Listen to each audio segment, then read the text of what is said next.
G'day everyone, my name is FoxBlockhead. Welcome back to my Minecraft single player world where we've built things like the Southern Cross.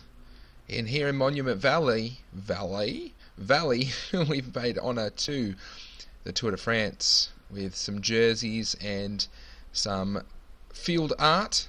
There's also a Formula 1 car over there, and more recently I've just been working on this. This is the logo for the most recent Eurovision Song Contest.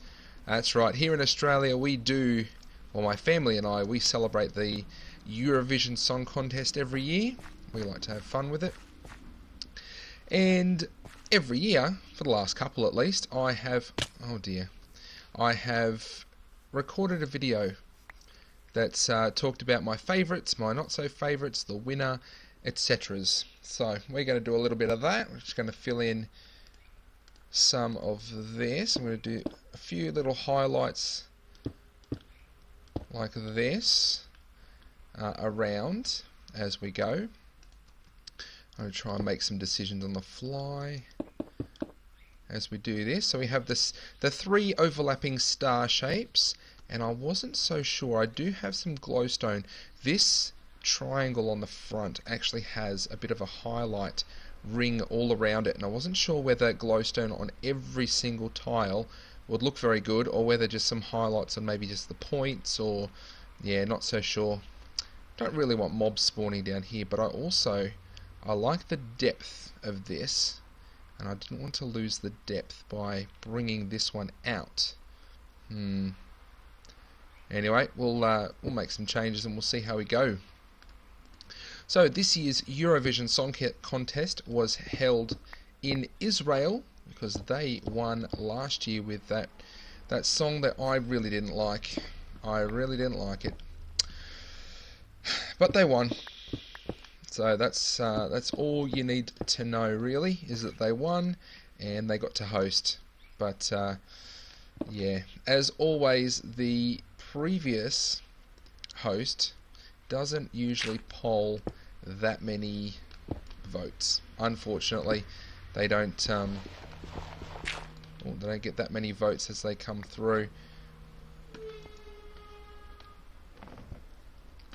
But that's okay. He actually had a really good song, the fellow who sang it, and got a bit emotional at the end, which was kind of nice.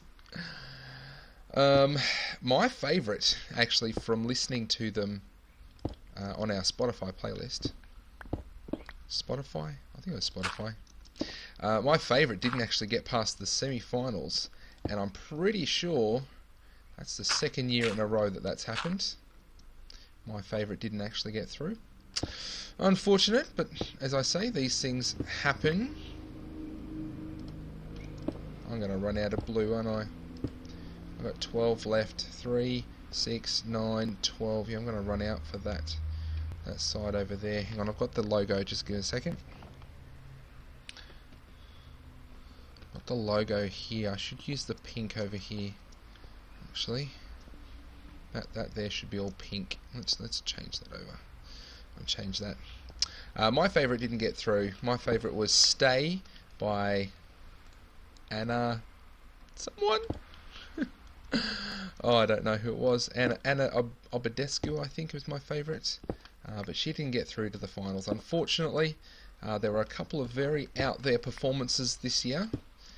A couple of very, very out there performances this year. But on the whole, the winner, I'm happy with the winner.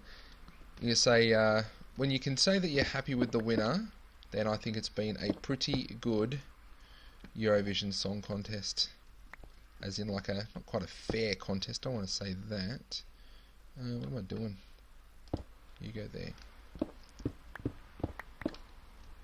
What am I doing? Let's get up there. Looks like we need to get up here to actually sort this out. Now, again, as always, my family, we had a Eurovision party, which was a lot of fun, getting up nice and bright and early here in Australia to watch the song contest. I think it was a 5 a.m. start, which means for a lot of people who were coming to our party, they had to get up mighty early indeed. But we had loads of fun. We had breakfast together. Don't need that one down there. We had breakfast together. We had a little bit of a, I don't want to call it a tipping competition because it wasn't quite a tipping competition as such.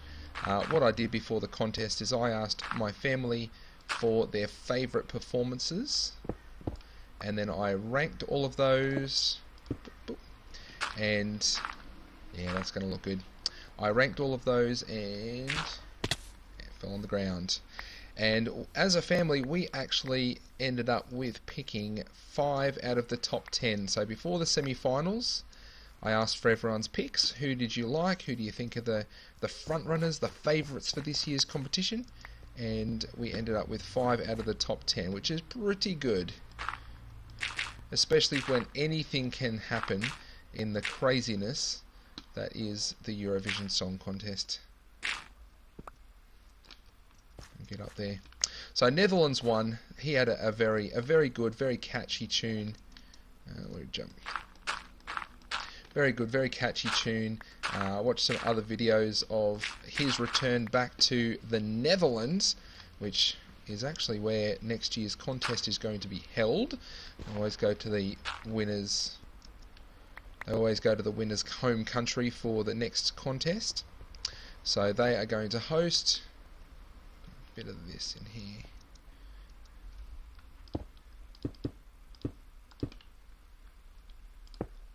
Boop, boop. Like that. Have a look at my quick little logo again. I've only got 2 more blue terracotta.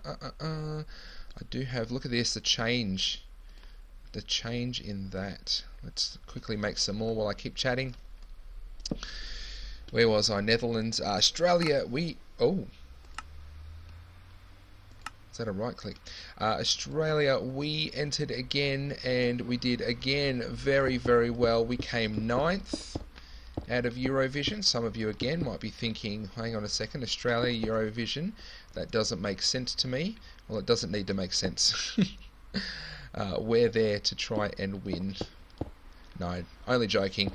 We are actually part of the Eurovision Song Contest. We were invited. We were a special guest a few years ago, and we are now a permanent fixture until 2023 due to our license, our Australian broadcasting license for the news and current affairs of things that go on in that area of the world.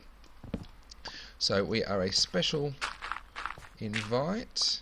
Let me make sure I'm not going to lose that. 147.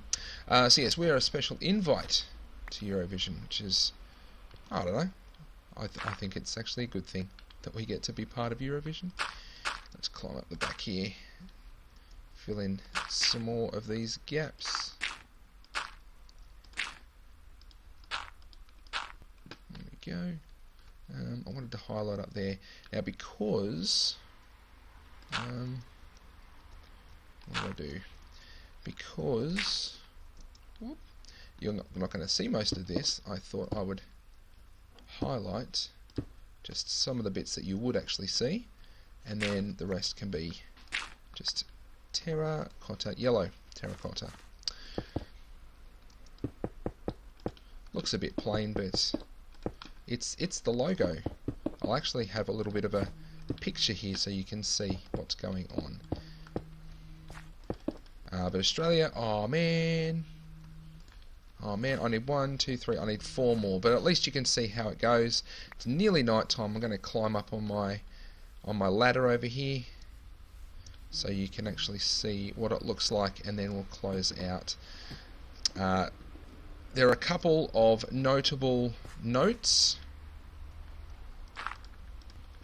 that Norway did extremely well in the public voting. Didn't quite get the yes. Oh yes, if I put a little image down the bottom, you'll see. Oh yes, how good does that look? It probably goes out to the right a bit far. Oh, I like it. I like it. I just need to put a little bit of glowstone in there. But yes. Yes, yes, yes. Norway, highly notable, highly commended from Norway. They got heaps on the public vote. North Macedonia with her powerful song, they got right up there as well. There wasn't any fun ones like last year. No particularly fun ones, but we had fun anyway, celebrating and enjoying Eurovision.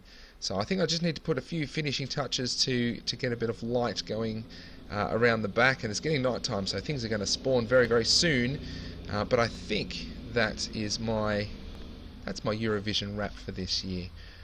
So if you have any favourites, if you liked Eurovision, please let me know in the comments. If you had a party and you got some photos to share, that'd be really cool. Jump on my Twitter feed, my Twitter page, if you enjoyed this episode. If you like my Eurovision star, then let me know. I always enjoy hearing your comments. Thanks very much for watching. My name is FoxBlockhead. Until next time, I'll see you later, alligators.